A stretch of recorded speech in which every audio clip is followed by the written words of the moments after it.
अस्सलाम वालेकुम दोस्तों, मैं हूं इसाक और आप देख रहे हैं टेनविड हैकर यूट्यूब चैनल। और आज के इस वीडियो में बात करने वाले हैं हम सिमेंटिक टैग्स के बारे में। जैसे आप सभी को पता है कि हमने पिछले बहुत सारे ऐसे वीडियोस में देखा है कि हम किस तरह से हमने बहुत सारे ऐसे प्रैक्टिकल भी किए हैं। जो हमने ऑलरेडी एक वेबसाइट बनाई थी, माई फर्स्ट वेबसाइट, वो भी आपको पता है कि वो हमने किस तरह से बनाई है, जिसमें अगर आप देखेंगे उसमें हमने डिव का भी यूज़ किया था। और अगर हम मेन वेबसाइट की बात करेंगे, इस वेबसाइट में क्या क्या होता है वो भी हम आगे आपको बता देता हूँ। ज़्यादातर जो सिमेंटिक टैग्स है वो इसी में यूज़ होते हैं। तो जैसे अगर मैं यहाँ पर माई फर्स्ट वेबसाइट जो हमने पिछली वेबसाइट बनाई, तो यहाँ पर अगर आप देखेंगे हमने हेडर सेक्शन बनाया। तो हेडर सेक्शन के अंदर हमने एक डिव और डिव के अंदर हमने एक H1 क्रिएट किया था, welcome to my first website. और उसके अंदर एक पैराग्राफ लिखा था हमने, हेलो माय नेम इज़ इसा Akbar and I am learning web development. Web development में हमने स्पैन का टैग का यूज़ किया, जब हमने उसको अंदर से ही कलर दे दिया। और इसा अकबर पे हमने बोल्ड टैग का यानी कि स्ट्रॉन्ग टैग का यूज़ किया था। जो मैंने पहले ही बोला था आपको, ये चीज़ें हम किस तरह से यूज़ करते हैं। अगर आपने पहले की वीडियोस नहीं देखे हैं तो प्लीज़, अगर आप इस सीरीज़ को कंटिन्यू करना चाहते हैं तो आप पहले से वीडियोस देख लीजिए। वीडियो भले ही लंबे हैं बट आपको सीखने के लिए बहुत ज़्यादा कुछ मिल जाएगा अगर आप बिगनर हैं। और अगर आप सबसे पहले सीखना चाहते हैं, यानी कि अभी अगर आपने कुछ भी सीखा नहीं है, तो यहाँ से अगर आप देखेंगे हमारे जो वेबसाइट है इसमें 3 हिस्से हैं जो हमने ऑलरेडी बता दिया था आपको कि एक तो हेडर सेक्शन होता है, मतलब हेडर होता है। दूसरा होता है मेन, जहाँ पर आपकी वेबसाइट पूरी की पूरी डिटेल्ड, मतलब जो आपको दिखाना होता है वेबसाइट पर, वो आप वहाँ पर दिखाते हैं, जहाँ पर आपका मेन कंटेंट होता है। और उसी में आप जो है सेक्शन भी क्रिएट करते हो, उनको ग्रुप बनाते हो। और आर्टिकल अगर आप जैसे देखेंगे ब्लॉग पोस्ट, न्यूज़ आर्टिकल्स में ये चीज़ यूज़ होता है। यहाँ पर आपको बड़े बड़े पैराग्राफ्स लिखने पड़ते हैं और उनको इंटर कनेक्टेड लिंक्स वगैरह डालनी पड़ती है। और साथ में अगर आपको बता दूँ कि एक फुटर भी होता है आपको इस वेबसाइट में, जो कि आपको बहुत ही इंपॉर्टेंट होता है। मतलब ये 3 चीज़ें एक वेबसाइट को बनाने के लिए बहुत ज़्यादा इंपॉर्टेंट होते हैं। और अगर हम यहाँ पर बात करेंगे सिमेंटिक टैग्स में, तो सिमेंटिक टैग्स में आज आपको क्यों बताने जा रहा हूँ, मैं आपको ये पहले भी बता देता कि जब हम डिव और स्पैन का कंपैरिजन पढ़ रहे थे तो उस टाइम मैं आपको बता देता यही वाली चीज़। बट मैंने चाहा कि अगर मैं आपको अभी बता दूँ तो आप जो है डिव को छोड़ दोगे, आप इसी वाली चीज़ को पकड़ सकते हो। बट जो प्रोफेशनल डेवलपर्स है वो सिमेंटिक टैग्स का ही यूज़ करते हैं, जो कि बहुत ही अच्छा रहता है, सीओ के लिए भी परफेक्ट रहता है और कोड को ढूंढने के लिए भी परफेक्ट रहता है। अगर आपका कोई कोड ढूंढना है, आपको किसी जगह पे प्रॉब्लम आ जाएगी कोड में, तो वो भी आप अच्छी तरह से इसमें ढूंढ सकते हैं। तो अगर आपको मतलब किसी भी जगह पे प्रॉब्लम आ जाएगी, आपको हेडर में प्रॉब्लम आ जाएगी, तो आप डायरेक्टली हेडर में जा सकते हैं।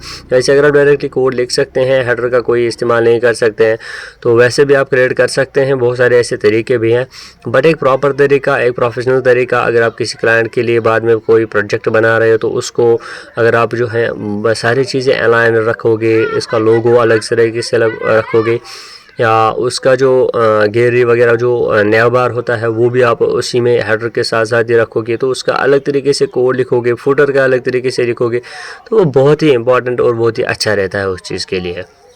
साथ में अगर आपको बता दूं जो हेडर है, हेडर किस चीज़ को हम कहते हैं, हेडर आपको बता दूं, हेडर हम जो ऊपर येलो वाली एरा आपको देख रहा है, तो इस वाली चीज़ को हम हेडर कहते हैं, जो भी हम वहां पर डालते हैं। आपने बहुत सारी ऐसी साइट्स देखी होगी कि जो हेडर में अपना लोगो भी रखते हैं और नाम भी रखते हैं, जो उनका नाम होता है कंपनी या किसी भी फर्म का, और साथ में होम या सर्च बार वगैरह वो सब कुछ इसी ऊपर के वाले हिस्से में डालते हैं। आपने ई-कॉमर्स वेबसाइट में देखा होगा, तो उसमें वो ऑफ़र सेक्शन भी ऐड कर लेते हैं, या वो मेन सेक्शन में भी ऑफ़र सेक्शन ऐड कर लेते हैं। तो मेन जो है ना, वो बहुत सारे ऐसे आपकी जो मेन वेबसाइट होती है, जो मैंने आपको अभी बोल दिया है कि इसमें आपको मेन कंटेंट होता है वेबसाइट का, सेक्शन यानी कि कंटेंट को ग्रुप करने के लिए होता है, और आर्टिकल जो है इंडिपेंडेंट कंटेंट ब्लॉग होता है। यूज़ केस किस में होता है, ये ब्लॉग पोस्ट, न्यूज़ राइटिंग उसमें। और अगर आप फूटर की बात करेंगे तो फूटर जो है वेबसाइट पर होता है, जहां पर आपको कॉन्टैक्ट, कॉपीराइट, टॉप बार, लिंक्स की होती है, यानी कि शॉर्टकट्स होते हैं। वहां पर आपको अगर टॉप में जाना होगा होम पे, तो आप होम भी वहां पर इंक्लूड कर सकते हैं। या किसी वेबसाइट में आपने देखा होगा वहाँ पर एड्रेसेस भी होते हैं, मेल भी होती है, लिंक्स होती है, और कैरियर्स भी वहाँ पर होता है। तो ऐसे में अगर आप देखेंगे तो एक वेबसाइट बनाने के लिए ये 3 चीज़ें आपको ज़रूरी ध्यान में रखनी चाहिए, ताकि आप जो है एक वेबसाइट अच्छी तरह से क्रिएट कर पाएँ। और अगर आपको कोई भी बग आ जाए, अगर आपको कोई भी एरर आ जाएगा कोड में, तो आप आराम से और आसानी से उसको ढूंढ सकते हैं। दैट इज़ वाई कि आपको बता रहा हूँ कि अभी हम सिमेंटिक टैग्स पढ़ा रहे हैं। मैं आपको हम ये टॉपिक स्किप भी कर सकते थे, हम आगे की वीडियोज़ में हम इसको ऐसे नॉर्मल यूज़ में कर सकते थे, बट मैं नहीं चाहता था कि मैं इस वाले चीज़ को मिस कर लूँ, ताकि आपको ये चीज़ें भी आपको आनी चाहिए। जैसे कि मैंने यहाँ पर ऊपर मार्क किया है, टिक किया, वहाँ पर भी किसी वेबसाइट में आपको ऑफर सेक्शन दिखता है, आपको नीचे जो मैंने मार्क किया था वहाँ पर भी ऑफर सेक्शन रखते हैं। मतलब वो आपके ऊपर है। आप जब प्रोफेशनल मतलब थोड़ा थोड़ा लेवल अप हो जाओगे तो जिससे भी आप वेबसाइट क्रिएट करना चाहते हो, जहाँ पर भी आप सेक्शन कुछ खेलना चाहते हो उसके साथ, और एक बहुत ही ज़्यादा इम्पॉर्टेंट नहीं, बहुत ही ज़्यादा खूबसूरत वेबसाइट बनाना चाहते हो, तो वो आप पर डिपेंड करता है। जब आप सीखोगे तो तभी आपके पास बहुत सारी ऐसी ट्रिक्स आ जाएंगी जिसकी वजह से आप जो है बहुत सारी ऐसी चीज़ें कर सकते हो। जैसे आपको मैंने बोल दिया है कि हेडर में आप लोगो, इंट्रो, टाइटल डाल सकते हैं, जैसे मैंने ऊपर डाला है। अगर आप 10-bit हैकर को साइड में कर सकते हैं, इसको वहाँ कॉर्नर में रख से या इसके आगे में आप रख से, जहाँ पर आपकी मर्ज़ी है। नेव बार में आप रख से, वो टॉप और हेडर सेक्शन में आप किसी भी जगह लोगो और ये नाम भी रख सकते हो, या किसी वेबसाइट किसी फर्म का नाम, तो जो भी नाम है वो खाली नाम ही रख लेता है, और सर्च बार भी इसी हेडर में भी वो इंक्लूड कर लेता है। और वो shortcuts home, gallery, about, portfolio या प्रोफाइल, या उसमें आपको साइन अप या log out, log in buttons होते हैं आपको ऊपर। जैसे अगर आप यहाँ पर भी देखेंगे ऊपर मेन कोर्स है, HTML section 1, new section 2, just like इसको आप समझो कि ये नेव आ रही है। और साइड में आपको सर्च बटन भी आपको दिख रहा है, उसमें ड्रॉप डाउन बटन भी है, तो ये भी आप वेबसाइट में ऐसा ही कर सकते हो। और साथ में अगर हम देखेंगे ना, जो नेव और नेविगेशन लिंक्स है, ये मैंने आपको बता दिया कि होम और गूगल सेक्शन से होते हैं।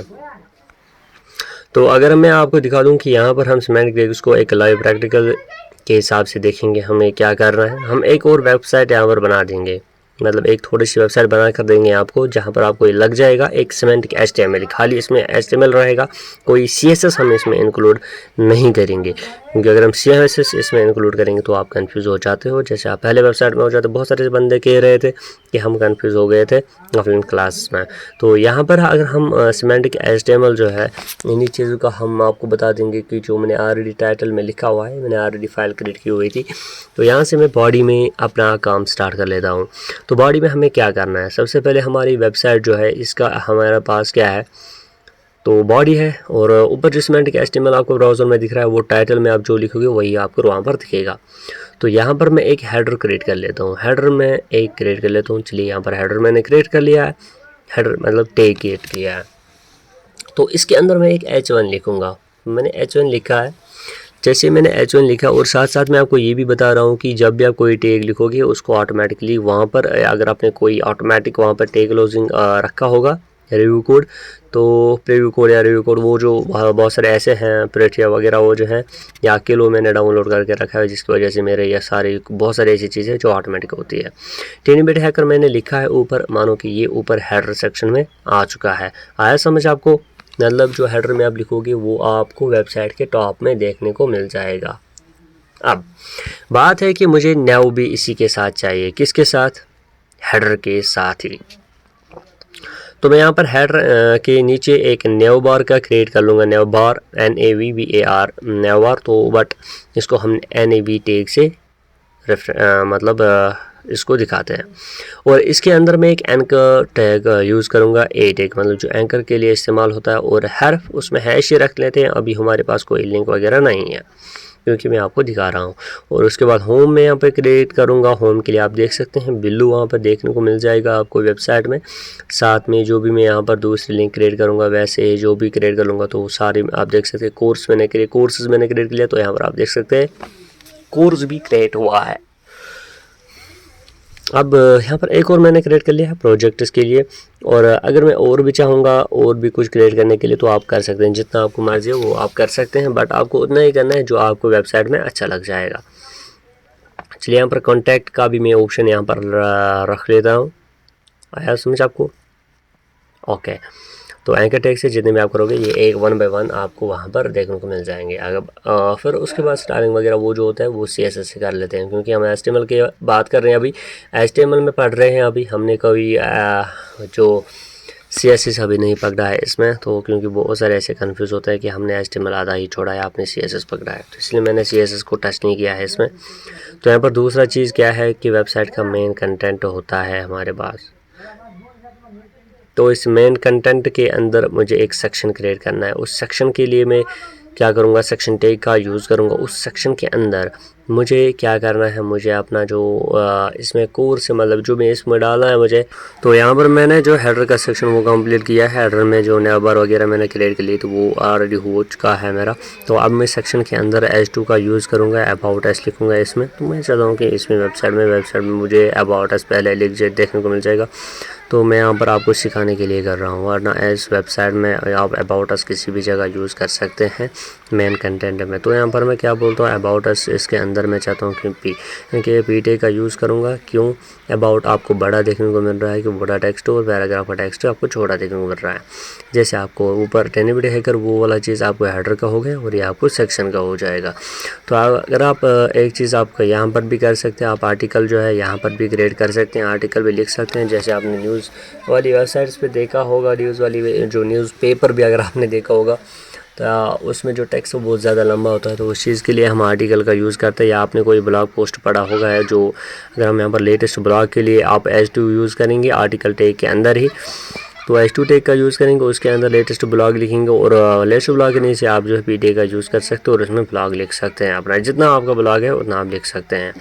साथ में अगर मैं आपको बता दूं कि यहाँ पर जो है मेन टैग में आप बहुत सारा कुछ कर सकते हैं, पर मैं आपको यहाँ पर सिखा रहा हूँ ताकि आपको ये समझ में आ जाएगा कि वेबसाइट के 3 हिस्सों में हम क्या क्या कर सकते हैं।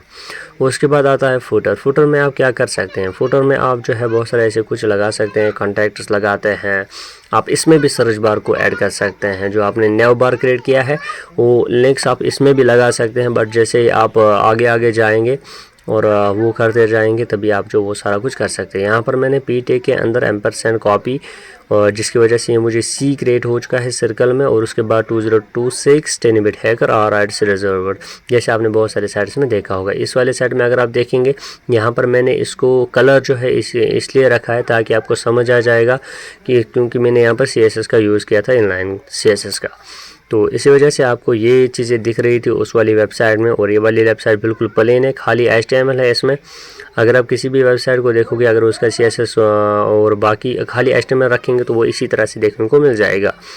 आपने पिछले, अगर आपको याद होगा कि जब पहले फ़ोन थे बटन वाले फ़ोन, तो उनमें इसी तरह से पहले आपको वेबसाइट देखने को मिल रही थी। जब भी वो वेबसाइट आप ओपन कर रहे थे फिर उसमें CSS लोड होता था, क्योंकि उसमें थोड़ा टाइम लगता था। आज की वीडियो में इतना ही, मिलते हैं नेक्स्ट वीडियो में, और तब तक के लिए अल्लाह हाफ़िज़। और प्लीज़ हर एक वीडियो जो भी आप देख रहे हैं उसकी प्रैक्टिस करते रहिए, ताकि आपको प्रैक्टिस के साथ साथ आपको ये पूरा दिमाग में चढ़ जाएगा कि आपको किस जगह पे क्या क्या करना है। Thank you.